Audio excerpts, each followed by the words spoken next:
ਪਿਛਲਾ ਬੰਦਾ ਜਿਹੜਾ ਮਗਰ ਗੱਡੀ 'ਚ ਬੈਠਾ ਉਹ ਆਪਦੀ ਇੱਕ ਰਿਵਾਲਵਰ ਜਾਂ ਪਿਸਟਲ ਜਿਹੜੀ ਆ ਉਹ ਲੋਡ ਕਰਦਾ। ਤਾਂ ਸਿੱਧੂ ਆਪਦੇ ਸ਼ੀਸ਼ੇ ਦੇ ਵਿੱਚੋਂ ਇਹ ਗੱਲ ਦੇਖ ਲੈਂਦਾ ਕਿ ਉਹਨੇ ਲੋਡ ਕਰਤੀ ਹੈ, ਤਾਂ ਉਹਨੂੰ ਇਹ ਆਭਾਸ ਹੋ ਗਿਆ ਸੀ ਕਿ ਮੇਰੇ ਤੇ ਹੁਣ ਅਟੈਕ ਹੋ ਗਿਆ। ਹੁਣ ਉਹਦੇ 'ਚ ਦੋ ਚੀਜ਼ਾਂ ਸੀਗੀਆਂ, ਜਾਂ ਤਾਂ ਉਹ ਉੱਥੋਂ ਗੱਡੀ ਭਜਾ ਸਕਦਾ ਸੀ, ਥਾਰ ਇੱਕ ਜਾਨਦਾਰ ਗੱਡੀ ਸੀ, ਉਹ ਵਿੱਚ ਵੀ ਮਾਰ ਸਕਦਾ ਸੀ। ਸਿੱਧੂ ਨੇ ਆਪਦਾ ਰਿਵਾਲਵਰ ਕੱਢਿਆ ਔਰ ਸਿੱਧੂ ਉਸ ਰਿਵਾਲਵਰ ਤੋਂ ਉਸ ਗੱਡੀ ਦੇ ਫਾਇਰ ਜਦੋਂ ਉਹ ਕੱਢਦੇ ਆ ਬਰਾਬਰ ਤੇ ਆਲਮੋਸਟ ਬਰਾਬਰ ਤੇ ਸਿੱਧੂ ਵੀ ਫਾਇਰ ਕਰਦਾ। ਗੱਡੀ ਚਲਾ ਰਿਹਾ, ਕੱਢਦਾ ਜੇਬ ਚੋਂ, ਸੱਜੇ ਹੱਥ ਤੋਂ ਪਹਿਲਾ ਫਾਇਰ, ਦੂਜਾ ਫਾਇਰ, ਦੋ ਫਾਇਰ ਸਿੱਧੂ ਉਹਨਾਂ ਦੇ ਉੱਤੇ ਮਾਰਦਾ ਜੋ ਉਹਨਾਂ ਨੂੰ ਲੱਗਦੇ ਨਹੀਂ। ਜਦੋਂ ਇੱਥੋਂ ਗੋਲੀ ਚਲਾਉਣ ਲੱਗਦਾ ਤਾਂ ਉਹਦੇ ਇੱਥੇ ਆ ਕੇ ਬਰਸਟ ਵੱਜਦਾ। ਇਹ ਪਹਿਲੀ ਵਾਰ ਸ਼ਾਇਦ ਅੱਜ ਕਿਤੇ ਗੱਲ ਨਿਕਲ ਰਹੀ ਹੈ, ਇਹ ਇਸ ਤੋਂ ਪਹਿਲਾਂ ਕਦੇ ਗੱਲ ਨਿਕਲੀ ਨਹੀਂ ਹੈ। ਉਸ ਤੋਂ ਬਾਅਦ ਕੀ ਹੋਇਆ, ਫੋਰੈਂਸਿਕਸ ਦੀ ਜਿਹੜੀ ਜਾਂਚ ਤੋਂ ਬਾਅਦ ਕੁਝ ਚੀਜ਼ਾਂ ਜਿਹੜੀਆਂ ਸਾਹਮਣੇ ਆਉਂਦੀਆਂ ਉਹਦੇ ਚੋਂ ਇੱਕ ਇਹ ਇੰਪੋਰਟੈਂਟ ਪੁਆਇੰਟ ਹੈ। ਹੁਣ ਸਭ ਤੋਂ ਇੰਪੋਰਟੈਂਟ ਗੱਲ ਤੁਹਾਨੂੰ ਦੱਸਦਾ ਕੀ ਹੈ, ਇਸ ਹਿੱਸੇ ਤੋਂ ਥੱਲੇ ਥੱਲੇ ਗੋਲੀਆਂ ਵੱਜੀਆਂ ਸਾਰੀਆਂ, ਸਿਰ ਤੇ ਕੋਈ ਗੋਲੀ ਨਹੀਂ ਹੈ, ਇੱਕ ਵੀ ਨਹੀਂ ਹੈ। ਜਿਹੜਾ ਅੰਕਿਤ ਸਿਰਸਾ ਸੀਗਾ, ਜਦੋਂ ਫਾਇਰਿੰਗ ਸਿੱਧੂ ਵਾਲੇ ਪਾਸੋਂ ਬੰਦ ਹੁੰਦੀ ਹੈ ਉਦੋਂ ਬਾਅਦ ਉਹ ਗੱਡੀ ਦੇ ਥਾਰ ਦੇ ਬੋਨਟ ਦੇ ਉੱਤੇ ਚੜ ਜਾਂਦਾ। ਅੰਕਿਤ ਸਿਰਸਾ ਫਿਰ ਉਦੋਂ ਬਾਅਦ ਦੋ ਇਕੱਠੇ ਹੱਥ 'ਚ ਹਥਿਆਰ ਫੜ ਕੇ ਬੋਨਟ ਦੇ ਉੱਤੇ ਖੜ ਕੇ, ਹੁਣ ਉਹ ਜਦੋਂ ਹਾਈਟ ਤੇ ਹੈ, ਤੁਸੀਂ ਸੋਚੋ ਬੋਨਟ ਤੇ ਖੜਾ ਹੈ, ਇਹ ਅੰਦਰ ਹੈ, ਤਾਂ ਉਹ ਹਾਈਟ ਤੋਂ ਫਾਇਰਿੰਗ ਕਰ ਰਿਹਾ। ਬਿਲਕੁਲ, ਜਦੋਂ ਹਾਈਟ ਤੋਂ ਇਸ ਤਰੀਕੇ ਨਾਲ ਥੱਲੇ ਦੇ ਐਂਗਲ ਨੂੰ 40 ਡਿਗਰੀ ਦਾ ਐਂਗਲ ਬਣ ਗਿਆ ਉਹ, ਹਾਂ, ਉਹ ਥੱਲੇ ਨੂੰ ਫਾਇਰਿੰਗ ਹੋ ਰਹੀ ਹੈ ਔਰ ਪੇਟ ਦੇ ਇਸ ਹਿੱਸੇ ਦੇ ਵਿੱਚ ਆ ਕੇ ਗੋਲੀਆਂ ਜਿਹੜੀਆਂ ਵੱਜਦੀਆਂ। ਇਹੀ ਕਾਰਨ ਸੀ ਜਦੋਂ ਉਹ ਪੇਟ ਦੇ ਹਿੱਸੇ 'ਚ ਆ ਕੇ ਵੱਜਦੀ ਤਾਂ ਉਹਦੇ ਮੂੰਹੋਂ ਤੁਸੀਂ ਦੇਖੋ ਉਲਟੀ ਵੀ।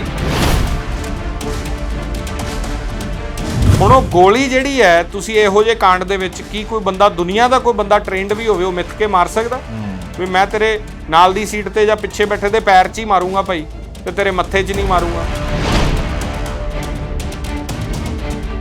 ਜਿੰਨੀ ਦੇਰ ਤੱਕ ਮੈਨੂੰ ਲੱਗਦਾ ਕਿ ਪਰਿਵਾਰ ਸਵਾਲ ਨਹੀਂ ਕਰਦਾ, ਚਾਹੇ ਉਹ ਪਿੰਕਾ ਹੋਵੇ ਚਾਹੇ ਉਹਦੇ ਨਾਲ ਦੇ ਹੋਵੇ ਜੀ, ਮੈਨੂੰ ਲੱਗਦਾ ਕਿ ਲੋਕ ਆਪਦਾ ਜਿਹੜਾ ਉਹ ਕੰਟਰੋਲ ਰੱਖਣ, ਪੁਲਿਸ, ਫੋਰੈਂਸਿਕਸ ਤੇ ਪਰਿਵਾਰ ਦਬਾਅ ਪਾਵੇ ਕਿ ਸਾਨੂੰ ਸ਼ੱਕ ਹੈ ਜੀ। ਪਰਿਵਾਰ ਇਹ ਮੰਨ ਕੇ ਚੱਲਦਾ ਹੈ ਕਿ ਉਹ ਸਾਡੇ ਬੱਚਿਆਂ ਵਰਗੇ ਸੀਗੇ, ਜੇ ਉਹਨਾਂ ਨੇ ਕੋਈ ਗਲਤੀ ਕੀਤੀ ਤਾਂ ਉਹਦੀ ਜਾਂਚ ਹੋਵੇ।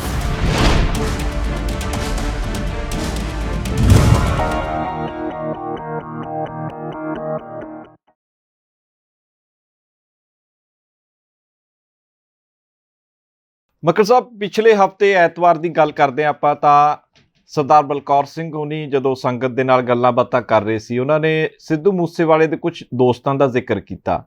ਉਸ ਤੋਂ ਬਾਅਦ ਜਵਾਰਕੇ ਪਿੰਡ ਦੇ ਇੱਕ ਬਜ਼ੁਰਗ ਦੀ ਜਿਹੜੀ ਵੀਡੀਓ ਆ ਉਹ ਵਾਇਰਲ ਹੁੰਦੀ ਆ, ਉਹਨਾਂ ਦਾ ਬਿਆਨ ਵਾਇਰਲ ਹੁੰਦਾ, ਤੇ ਉਹ ਜਵਾਰਕੇ ਪਿੰਡ ਵਾਲਾ ਬਜ਼ੁਰਗ ਇਹ ਦਾਅਵਾ ਕਰਦਾ ਕਿ ਸਿੱਧੂ ਮੂਸੇਵਾਲਾ ਦੇ ਜਿਹੜੇ ਪਿਤਾ ਨੇ ਬਲਕੌਰ ਸਿੰਘ, ਉਹ ਕਿਸੇ ਹੋਰ ਦੋਸਤਾਂ ਦੀ ਨਹੀਂ ਬਲਕਿ ਉਹਨਾਂ ਦੋਸਤਾਂ ਦੀ ਗੱਲ ਕਰਦੇ ਨੇ ਜਿਹੜੇ ਘਟਨਾ ਦੇ ਸਮੇਂ ਥਾਰ ਦੇ ਵਿੱਚ ਮੌਜੂਦ ਸੀ। ਇਸ ਬਾਰੇ ਤੁਹਾਡਾ ਕੀ ਮੰਨਣਾ ਹੈ? ਪਹਿਲੀ ਗੱਲ ਤਾਂ ਇਹ ਹੈ ਕਿ ਉਹਦੇ 'ਚ ਇੱਕ ਨੌਜਵਾਨ ਹੈ ਪਿੰਕਾ, ਇਹ ਉਹ ਨੌਜਵਾਨ ਹੈ ਜਿਹੜਾ ਸਿੱਧੂ ਮੂਸੇਵਾਲੇ ਦੇ ਨਾਲ ਹਮੇਸ਼ਾ ਪਰਛਾਵਾਂ ਬਣ ਕੇ ਰਿਹਾ, ਭਾਵੇਂ ਇਲੈਕਸ਼ਨ ਰਹੇ ਹੋਣ, ਭਾਵੇਂ ਉਸ ਤੋਂ ਬਾਅਦ ਦਾ ਸਮਾਂ ਰਿਹਾ ਹੋਵੇ ਜੀ। ਹੁਣ ਉਹਦੇ ਤੇ ਸਵਾਲ ਕਰਨ ਤੋਂ ਪਹਿਲਾਂ ਪਰਿਵਾਰ ਉਹਦੇ ਬਾਰੇ ਕੀ ਸੋਚਦਾ ਸਾਨੂੰ ਇਹ ਦੇਖਣਾ ਚਾਹੀਦਾ ਹੈ। ਸਿੱਧੂ ਮੂਸੇਵਾਲੇ ਦੇ ਪਿਤਾ ਕਹਿੰਦੇ ਕਿ ਉਹ ਮੇਰਾ ਭਤੀਜਾ ਹੈ ਜੀ, ਉਹ ਮੈਨੂੰ ਉਵੇਂ ਹੀ ਹੈ ਜਿਵੇਂ ਸਿੱਧੂ ਹੈ। ਸੋ ਪਹਿਲੀ ਗੱਲ ਤਾਂ ਇਹ ਕਿ ਪਰਿਵਾਰ ਉਹਨਾਂ ਦੇ ਉੱਤੇ ਸ਼ੱਕ ਨਹੀਂ ਕਰਦਾ ਜੀ। ਦੂਜੀ ਗੱਲ ਇਹ ਹੈ ਕਿ ਉਹਦੇ ਵਿੱਚ ਇਹ ਗੱਲ ਬਜ਼ੁਰਗ ਕਹਿੰਦੇ ਆ ਕਿ ਉਹਦੇ ਪੈਰ ਤੇ ਗੋਲੀ ਕਿਵੇਂ ਵੱਜੀ ਹੈ। ਹੁਣ ਆਮ ਤੌਰ ਦੇ ਉੱਤੇ ਜੇ ਤੁਸੀਂ ਤੇ ਮੈਂ ਸੋਚੀਏ ਤਾਂ ਗੱਲ ਬਿਲਕੁਲ ਵਾਜਬ ਹੈ, ਇਹ ਸੋਚਣ ਵਾਲੀ ਗੱਲ ਹੈ ਕਿ ਭਾਈ ਜੇ ਗੋਲੀਆਂ ਸਿੱਧੀਆਂ ਥਾਰ ਤੇ ਚੱਲੀ ਜਾਂਦੀਆਂ ਸੀ ਤਾਂ ਉਹਦੇ ਪੈਰ ਤੇ ਗੋਲੀ ਕਿਵੇਂ ਵੱਜ ਗਈ। ਇਸ ਗੱਲ ਦਾ ਇੱਕ ਜਵਾਬ ਜਿਹੜਾ ਉਹ ਇਸ ਰਿਸਰਚ ਚੋਂ ਮਿਲਦਾ ਹੈ ਕਿ ਸਿੱਧੂ ਦੇ ਮਰਡਰ ਦੀ ਫਾਇਰਿੰਗ ਕਿਵੇਂ ਹੁੰਦੀ ਹੈ। ਜੇ ਤੁਸੀਂ ਉਸ ਕਨਸੈਪਟ ਨੂੰ ਸਮਝਣ ਦੀ ਕੋਸ਼ਿਸ਼ ਕਰਦੇ ਹੋ, ਕਿਹੜੇ ਤਰੀਕੇ ਨਾਲ ਉਹਦੇ ਤੇ ਫਾਇਰਿੰਗ ਕੀਤੀ ਜਾਂਦੀ ਹੈ, ਤਾਂ ਫਿਰ ਤੁਹਾਡਾ ਉਹਦੇ ਤੇ ਸ਼ੱਕ ਘਟਦਾ ਹੈ। ਮੈਨੂੰ ਨਹੀਂ ਪਤਾ ਪਿੰਕਾ ਜਾਂ ਨਾਲ ਉਹਦਾ ਇੱਕ ਹੋਰ ਸਾਥੀ ਸੀ, ਉਹਦਾ ਕੀ ਰੋਲ ਹੈ ਕੀ ਨਹੀਂ ਹੈ। ਮੈਂ ਕਲੀਨ ਚਿੱਟ ਦੇਣ ਵਾਲਾ ਕੋਈ ਨਹੀਂ ਹੁੰਦਾ, ਨਾ ਹੀ ਮੈਂ ਦੋਸ਼ ਲਾਉਣ ਵਾਲਾ, ਲੇਕਿਨ ਮੈਂ ਜੋ ਘਟਨਾ ਵਾਪਰੀ ਤੁਹਾਨੂੰ ਉਹ ਸਮਝਾਉਣ ਦੀ ਕੋਸ਼ਿਸ਼ ਕਰਦਾ ਕਿ ਸਿੱਧੂ ਮੂਸੇਵਾਲੇ ਨੂੰ ਜਦੋਂ ਉੱਥੋਂ ਮੋੜ ਤੋਂ ਗੱਡੀ ਮੁੜਦੀ ਹੈ, ਗੱਡੀ ਥੋੜੀ ਹੌਲੀ ਹੁੰਦੀ ਹੈ, ਮੰਦਰ ਕ੍ਰਾਸ ਹੁੰਦਾ, ਨਾਲ ਖੱਬੇ ਹੱਥ ਕੋਠੀ ਹੈ, ਸਿੱਧੂ ਦੀ ਗੱਡੀ ਉਸ ਮੋੜ ਤੋਂ ਮੁੜਦਿਆਂ ਹੀ ਜਦੋਂ ਦੂਜੀ ਗੱਡੀ ਮਗਰ ਆਉਂਦੀ ਹੈ ਤਾਂ ਪਿਛਲਾ ਬੰਦਾ ਜਿਹੜਾ ਮਗਰ ਗੱਡੀ 'ਚ ਬੈਠਾ ਉਹ ਆਪਦੀ ਇੱਕ ਰਿਵਾਲਵਰ ਜਾਂ ਪਿਸਟਲ ਜਿਹੜੀ ਆ ਉਹ ਲੋਡ ਕਰਦਾ ਹੈ। ਉਹ ਪਿੰਕਾ ਸੀ ਉਹ ਜਾਂ ਨਹੀਂ, ਜਿਹੜੇ ਸ਼ੂਟਰ ਨੇ। ਤਾਂ ਸਿੱਧੂ ਆਪਦੇ ਸ਼ੀਸ਼ੇ ਦੇ ਵਿੱਚੋਂ ਇਹ ਗੱਲ ਦੇਖ ਲੈਂਦਾ ਕਿ ਉਹਨੇ ਲੋਡ ਕਰਤੀ ਹੈ। ਤਾਂ ਉਹਨੂੰ ਇਹ ਆਭਾਸ ਹੋ ਗਿਆ ਸੀ ਕਿ ਮੇਰੇ ਤੇ ਹੁਣ ਅਟੈਕ ਹੋ ਗਿਆ ਜੀ। ਹੁਣ ਉਹਦੇ 'ਚ ਦੋ ਚੀਜ਼ਾਂ ਸੀਗੀਆਂ, ਜਾਂ ਤਾਂ ਉਹ ਉੱਥੋਂ ਗੱਡੀ ਭਜਾ ਸਕਦਾ ਸੀ, ਬਿਲਕੁਲ, ਉਹ ਬਹੁਤ ਤੇਜ਼ੀ ਨਾਲ ਉੱਥੋਂ ਗੱਡੀ ਭਜਾਉਣ ਦੀ ਕੋਸ਼ਿਸ਼ ਕਰਦਾ ਤੇ ਉਦੋਂ ਬਾਅਦ ਸ਼ਾਇਦ ਕੁਝ ਹੋਰ ਵਾਪਰਦਾ। ਉਹਦੇ ਬਾਰੇ ਉਹ ਹਾਈਪੋਥੈਟੀਕਲ ਗੱਲ ਹੈ, ਮੈਂ ਕੁਝ ਨਹੀਂ ਕਹਿ ਰਿਹਾ, ਪਰ ਉਹ ਭੱਜਣ ਦਾ ਮੌਕਾ ਨਹੀਂ ਦਿੱਤਾ। ਕਰੋਲਾ ਉਹਨਾਂ ਨੇ, ਮੈਂ ਉਹੀ ਗੱਲ ਦੱਸ ਰਿਹਾ ਕਿ ਜੇ ਕਰੋਲਾ ਵੀ ਅੱਗੇ ਆ ਗਈ ਸੀ ਤਾਂ ਥਾਰ ਇੱਕ ਜਾਨਦਾਰ ਗੱਡੀ ਸੀ, ਉਹ ਵਿੱਚ ਵੀ ਮਾਰ ਸਕਦਾ ਸੀ। ਪਰ ਹੁਣ ਬਹੁਤ ਸਾਰੇ ਸਵਾਲ ਸੀ ਕਿ ਗੱਡੀ ਸਲੋ ਕਿਉਂ ਹੋਈ। ਸਿੱਧੂ ਨੇ ਆਪਦਾ ਰਿਵਾਲਵਰ ਕੱਢਿਆ ਔਰ ਸਿੱਧੂ ਉਸ ਰਿਵਾਲਵਰ ਤੋਂ ਉਸ ਗੱਡੀ ਦੇ ਫਾਇਰ ਜਦੋਂ ਉਹ ਕੱਢਦੇ ਆ ਬਰਾਬਰ ਤੇ ਆਲਮੋਸਟ ਬਰਾਬਰ ਤੇ ਸਿੱਧੂ ਵੀ ਫਾਇਰ ਕਰਦਾ ਹੈ। ਹੁਣ ਆਪਦੇ ਸੱਜੇ ਹੱਥ ਤੋਂ ਗੱਡੀ ਚਲਾ ਰਿਹਾ, ਕੱਢਦਾ ਜੇਬ ਚੋਂ, ਸੱਜੇ ਹੱਥ ਤੋਂ ਪਹਿਲਾ ਫਾਇਰ, ਦੂਜਾ ਫਾਇਰ, ਦੋ ਫਾਇਰ ਸਿੱਧੂ ਉਹਨਾਂ ਦੇ ਉੱਤੇ ਮਾਰਦਾ ਜੋ ਉਹਨਾਂ ਨੂੰ ਲੱਗਦੇ ਨਹੀਂ। ਜਦੋਂ ਇੰਨੀ ਗੱਲ ਹੋ ਜਾਂਦੀ ਹੈ ਤਾਂ ਦੋਵੇਂ ਮੋਡਿਊਲ ਐਕਟਿਵਲੀ ਇਹ ਸਮਝ ਜਾਂਦੇ ਆ ਵੀ ਸਿੱਧੂ ਨੇ ਅਟੈਕ ਕਰਤਾ। ਸ਼ਾਇਦ ਉੱਥੇ ਉਹ ਇਹ ਸਮਝ ਗਿਆ ਕਿ ਇਹਨਾਂ ਕੋਲੇ ਵੱਧ ਤੋਂ ਵੱਧ ਰਿਵਾਲਵਰ ਪਿਸਟਲ ਹੈ। ਬਿਲਕੁਲ, ਦੂਜੀ ਗੱਡੀ ਦਾ ਆਭਾਸ ਨਹੀਂ ਸੀ ਉਹਨੂੰ ਹਾਲੇ ਕਿ ਦੂਜੀ ਗੱਡੀ ਵੀ ਮੇਰੇ ਤੇ ਅਟੈਕ ਕਰ ਰਹੀ। ਹੁਣ ਹੋਇਆ ਕੀ ਹੈ? ਹੁਣ ਹੋਇਆ ਇਹ ਹੈ ਕਿ ਉਸ ਤੋਂ ਬਾਅਦ ਇੱਕ ਬਰਸਟ ਜਿਹੜਾ ਹੈ ਸਿੱਧੂ ਦੀ ਬਾਹ ਦੇ ਉੱਤੇ, ਇਸ ਜਗ੍ਹਾ ਦੇ ਉੱਤੇ ਬਰਾਬਰ ਤੇ ਆ ਕੇ ਇਸ ਪਾਸਿਓਂ ਜੀ ਗੱਡੀ ਹੈ, ਗੱਡੀ ਦੇ ਨਾਲ ਪੈਰਲਲ ਗੱਡੀ ਹੈ। ਜਦੋਂ ਉਹ ਇੱਥੋਂ ਗੋਲੀ ਚਲਾਉਣ ਲੱਗਦਾ ਤਾਂ ਉਹਦੇ ਇੱਥੇ ਆ ਕੇ ਬਰਸਟ ਵੱਜਦਾ। ਜਿਹੜੇ ਬੰਦਿਆਂ ਨੇ ਪੋਸਟਮਾਰਟਮ ਕਰਾਇਆ ਜਾਂ ਜਿਹੜਾ ਉਸ ਵੇਲੇ ਮੀਡੀਆ ਵੀ ਸੀ ਜੋ ਉਦੋਂ ਹਸਪੀਟਲ ਚਲੇ ਗਏ ਸੀ, ਜਾਂ ਜਿਹੜੇ ਬੰਦੇ ਚੱਕ ਕੇ ਲੈ ਕੇ ਗਏ, ਉਹ ਇਸ ਗੱਲ ਦੀ ਗਵਾਹੀ ਭਰਦੇ ਹੋਣਗੇ। ਉਹਨਾਂ ਨੇ ਦੇਖਿਆ ਹੋਣਾ ਕਿ ਆਹ ਹਿੱਸਾ ਸੀ ਸਿੱਧੂ ਦਾ, ਇਹ ਖਤਮ ਹੋ ਗਿਆ ਸੀ ਬਿਲਕੁਲ। ਤਾਂ ਬਾਹ ਜਿਹੜੀ ਸੀ, ਔਰ ਸਭ ਤੋਂ ਜ਼ਿਆਦਾ ਗੋਲੀਆਂ ਰਾਈਟ ਸਾਈਡ, ਬਾਹ ਜਿਹੜੀ ਸੀ ਉਹਦੀ ਉਹ ਟੁੱਟ ਚੁੱਕੀ ਉਹ ਇਸ ਤਰੀਕੇ ਨਾਲ ਥੱਲੇ ਡਿੱਗੀ ਤੇ ਉਹਦਾ ਉਸ ਤੋਂ ਬਾਅਦ ਸਿੱਧੂ ਨੇ ਕੀ ਕੀਤਾ, ਇਹ ਪਹਿਲੀ ਵਾਰ ਸ਼ਾਇਦ ਅੱਜ ਕਿਤੇ ਗੱਲ ਨਿਕਲ ਰਹੀ ਹੈ। ਇਹ ਇਸ ਤੋਂ ਪਹਿਲਾਂ ਕਦੇ ਗੱਲ ਨਿਕਲੀ ਨਹੀਂ ਹੈ। ਉਸ ਤੋਂ ਬਾਅਦ ਕੀ ਹੋਇਆ, ਫੋਰੈਂਸਿਕਸ ਦੀ ਜਿਹੜੀ ਜਾਂਚ ਤੋਂ ਬਾਅਦ ਕੁਝ ਚੀਜ਼ਾਂ ਜਿਹੜੀਆਂ ਸਾਹਮਣੇ ਆਉਂਦੀਆਂ ਉਹਦੇ ਚੋਂ ਇੱਕ ਇਹ ਇੰਪੋਰਟੈਂਟ ਪੁਆਇੰਟ ਹੈ। ਉਦੋਂ ਬਾਅਦ ਜਦੋਂ ਉੱਥੇ ਗੱਡੀ ਰੁਕ ਜਾਂਦੀ ਹੈ, ਉਹ ਇਧਰੋਂ ਕਰਨ ਦੀ ਕੋਸ਼ਿਸ਼ ਕਰਦਾ, ਉਹਦੀ ਬਾਹ ਤੇ ਫਾਇਰ ਵੱਜਦਾ, ਉਹਦਾ ਹਥਿਆਰ ਸੀ ਉਹ ਇੱਥੇ ਆਉਂਦਾ, ਉਹ ਆਪਦੀ ਖੱਬੇ ਹੱਥ ਦੇ ਨਾਲ ਆਪਦਾ ਹਥਿਆਰ ਫੜਦਾ ਫਿਰ ਸਿੱਧੂ, ਤੇ ਫਿਰ ਉਹ ਖੱਬੇ ਹੱਥ ਨਾਲ ਗੋਲੀਆਂ ਚਲਾ ਦਿੰਦਾ। ਪਰ ਉਹ ਗੋਲੀ ਜਿਹੜੀ ਹੈ ਉਹ ਕਿਤੇ ਵੀ ਅਸਰ ਨਹੀਂ ਕਰਦੀ ਕਿਉਂਕਿ ਉਹ ਰਾਈਟ ਨਿਸ਼ਾਨੇ ਤੇ ਕਿਤੇ ਵੀ ਨਹੀਂ ਗੋਲੀ ਵੱਜਦੀ। ਇਹ ਵੀ ਕਿਹਾ ਜਾਂਦਾ ਸੀ ਕਿ ਉਹ ਪਿਸਟਲ ਫੁੱਲੀ ਲੋਡਡ ਹੈ ਹੀ ਨਹੀਂ, ਸਭ ਕੁਝ ਸੀਗਾ। ਈਵਨ ਕਿ ਉਹਦੇ ਵਿੱਚ ਲਾਸਟ ਇੱਕ ਜਿਹੜੀ ਬੈਰਲ ਦੇ ਵਿੱਚ ਵੀ ਗੋਲੀ ਮਿਲੀ ਹੈ ਪੁਲਿਸ ਨੂੰ, ਫੋਰੈਂਸਿਕਸ ਨੂੰ, ਮਤਲਬ ਕਿ ਜਿਹੜੀ ਆਖਰੀ ਸੀ ਉਹ ਵਿੱਚ ਰਹਿ ਗਈ ਤੇ ਬਾਕੀ ਸਾਰੇ ਜਿਹੜੇ ਖੋਲ ਹੈ ਉਹਦੇ ਗੱਡੀ ਚੋਂ, ਉਹਦੀ ਆਪਦੀ ਗੱਡੀ ਚੋਂ ਬਰਾਮਦ ਹੋਏ। ਮਤਲਬ ਕਿ ਜਦੋਂ ਉਹਨੇ ਫਾਇਰਿੰਗ ਕੀਤੀ ਤਾਂ ਉਹ ਥਾਰ ਦੇ ਵਿੱਚ ਹੀ ਫਾਇਰਿੰਗ ਹੋ ਗਈ ਉਹਦੇ ਤੋਂ, ਕਿਉਂਕਿ ਲੈਫਟ ਹੈਂਡ ਤੋਂ ਔਰ ਪਲੱਸ ਤੁਹਾਡੀ ਆ ਜਿਹੜੀ ਬਾਹ ਸੀ ਉਹ ਬਿਲਕੁਲ ਹੋ ਚੁੱਕੀ ਸੀ ਡੈਡ ਜੀ। ਹੁਣ ਸਭ ਤੋਂ ਇੰਪੋਰਟੈਂਟ ਗੱਲ ਤੁਹਾਨੂੰ ਦੱਸਦਾ ਕੀ ਹੈ, ਇਸ ਹਿੱਸੇ ਤੋਂ ਥੱਲੇ ਗੋਲੀਆਂ ਵੱਜੀਆਂ ਸਾਰੀਆਂ, ਸਿਰ ਤੇ ਕੋਈ ਗੋਲੀ ਨਹੀਂ ਹੈ, ਇੱਕ ਵੀ ਨਹੀਂ ਹੈ। ਈਵਨ ਕਿ ਆ ਛਾਤੀ ਵਾਲੇ ਹਿੱਸੇ 'ਚ ਗੋਲੀ ਨਹੀਂ ਹੈ, ਇਸ ਹਿੱਸੇ ਤੋਂ ਥੱਲੇ ਗੋਲੀਆਂ ਵੱਜੀਆਂ। ਹੁਣ ਜਿਹੜਾ ਸਵਾਲ ਉਹ ਬਜ਼ੁਰਗ ਕਰ ਰਹੇ ਕਿ ਉਹਦੇ ਪੈਰ 'ਚ ਗੋਲੀ ਕਿਵੇਂ ਵੱਜੀ, ਤਾਂ ਸਿੱਧੂ ਦੇ ਵੀ ਜਿਹੜੇ ਪੱਟ 'ਚ ਗੋਡੇ ਦੇ ਨੇੜੇ ਲੱਤਾਂ ਤੇ ਗੋਲੀਆਂ, ਉਹਦੇ ਹੋਇਆ ਕੀ, ਸਿੱਧੂ ਦੇ ਪਿਤਾ ਦੇ ਦੱਸਣ ਮੁਤਾਬਕ ਉਹ ਘਰੋਂ ਬਨਾਨਾ ਸ਼ੇਕ ਪੀ ਕੇ ਗਿਆ ਸੀ। ਜਦੋਂ ਘਰੋਂ ਨਿਕਲਿਆ ਤਾਂ ਉਹਨੇ ਬਨਾਨਾ ਸ਼ੇਕ ਪੀਤਾ ਤੇ ਉਹ ਨਿਕਲ ਗਿਆ। ਜਦੋਂ ਉਹ ਨਿਕਲ ਗਿਆ ਤੇ ਉੱਥੇ ਜਾਣ ਤੋਂ ਬਾਅਦ ਰਾਹ ਦੇ ਵਿੱਚ ਉਹ ਗਨਮੈਨ ਨੂੰ ਵੀ ਨਹੀਂ ਉਹ ਲੈ ਕੇ ਜਾਂਦਾ। ਉਹ ਕਹਿੰਦੇ ਅਸੀਂ ਚਲੀਏ, ਉਹ ਕਹਿੰਦਾ ਨਹੀਂ ਤੁਸੀਂ ਰੁਕੋ ਅਸੀਂ ਆ ਗਏ। ਰਾਹ 'ਚ ਉਹ ਆਪਦੇ ਦੋਸਤ ਪਿੰਕੇ ਹੋਣੇ ਪੁੱਛਦੇ ਕਿੱਥੇ ਜਾਣਾ, ਉਹ ਕਹਿੰਦਾ ਇੱਥੇ ਹੀ ਜਾਣਾ, ਉਹਨਾਂ ਨੂੰ ਵੀ ਨਹੀਂ ਦੱਸਦਾ। ਰੋਡ ਤੇ ਪਾ ਕੇ ਕਹਿੰਦਾ ਚੱਲ ਮਾਸੀ ਦਾ ਪਤਾ ਲੈ ਆਈਏ ਚੱਲ ਕੇ। ਉੱਥੇ ਜਵਾਰਕੇ ਵਾਲੇ ਮੋੜ ਤੇ ਜਾ ਕੇ ਕੰਮ ਹੋ ਜਾਂਦਾ। ਹੁਣ ਜਦੋਂ ਉਹਦੇ ਜਿਹੜਾ ਅੰਕਿਤ ਸਿਰਸਾ ਸੀਗਾ, ਜਦੋਂ ਫਾਇਰਿੰਗ ਸਿੱਧੂ ਵਾਲੇ ਪਾਸੋਂ ਬੰਦ ਹੁੰਦੀ ਹੈ, ਉਦੋਂ ਬਾਅਦ ਉਹ ਗੱਡੀ ਦੇ ਥਾਰ ਦੇ ਬੋਨਟ ਦੇ ਉੱਤੇ ਚੜ ਜਾਂਦਾ ਤੇ ਫਿਰ ਉਹ ਈਵਨ ਇੱਕ ਸ਼ੂਟਰ ਦੇ ਹੱਥੋਂ ਘਬਰਾਹਟ ਦੇ ਨਾਲ ਆਪਦਾ ਹਥਿਆਰ ਡਿੱਗ ਵੀ ਪਿਆ। ਜਦੋਂ ਸਿੱਧੂ ਨੇ ਪਹਿਲੇ 2 ਫਾਇਰ ਕੀਤੇ ਆ, ਇੱਕ ਸ਼ੂਟਰ ਦਾ ਹਥਿਆਰ ਵੀ ਡਿੱਗ ਪਿਆ, ਤੁਸੀਂ ਦੇਖੋ।